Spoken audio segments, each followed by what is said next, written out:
Spirit, let's keep in step with the Spirit. Let's walk, let's abide, let's remain in Christ. And what happens when you do that is these amazing things come out in your life that you really can't explain. You change. Now, change is hard. Change is hard for everybody. Nobody's signing up for change. Maybe you are. Praying for change. Lord, change me. It's usually somebody else telling you to change. I'll give you an example. We raised 4 kids. It was like Vietnam at my house, man. And it was tough. It was difficult. They were always in trouble, for sure. This idea of remaining in God is like, think about it like this. You're hanging out with God, and we always become like the people we hang out with. This is why we're so nervous about the people our children are hanging out with.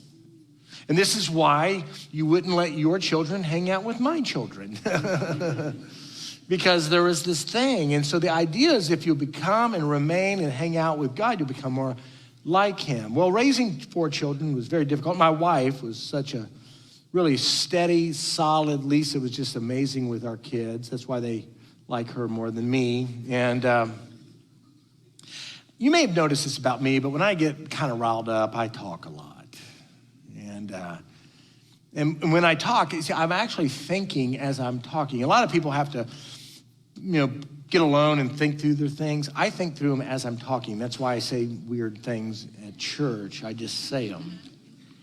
Well, when our kids got in trouble, which was quite often starting in middle school, we would have a conference, a family conference. And I'd start out good. I really did start out good, just calm and good. But the more I talk, the more I get riled up. I start talking and I get upset and I get really passionate about it. I'm not really as mad as I look, but I look real mad.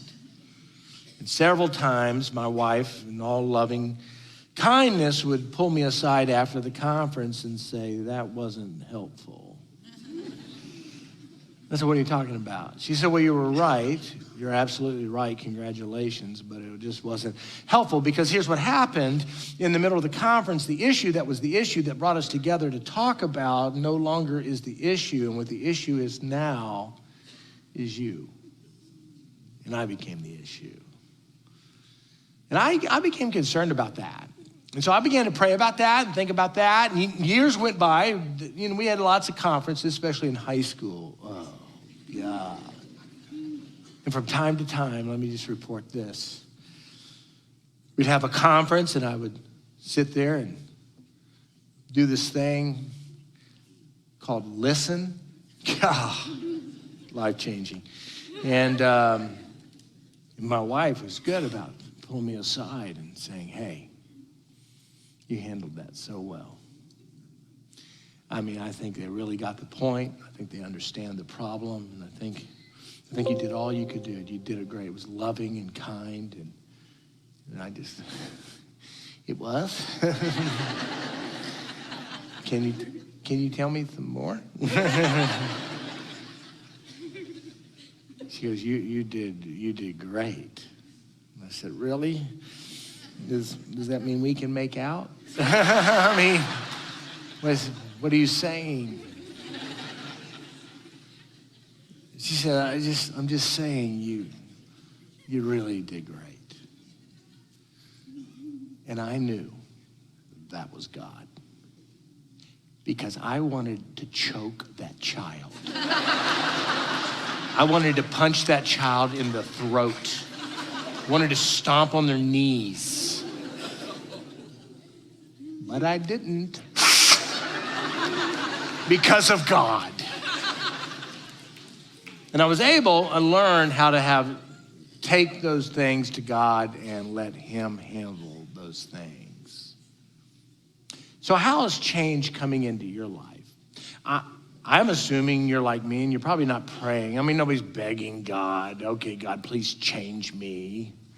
But change is a good father's goal for any of his children. And you want this, if you have children, you know this. You want them to develop character, not just behavior modification.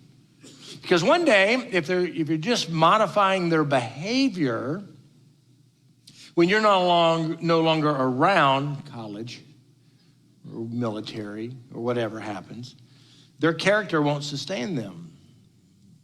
And there's nobody there telling them what to do.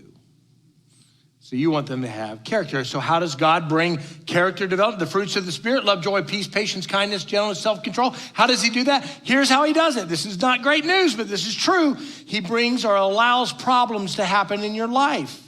We change the most when there's problems presented, because problems allow us to come face to face with our limitations.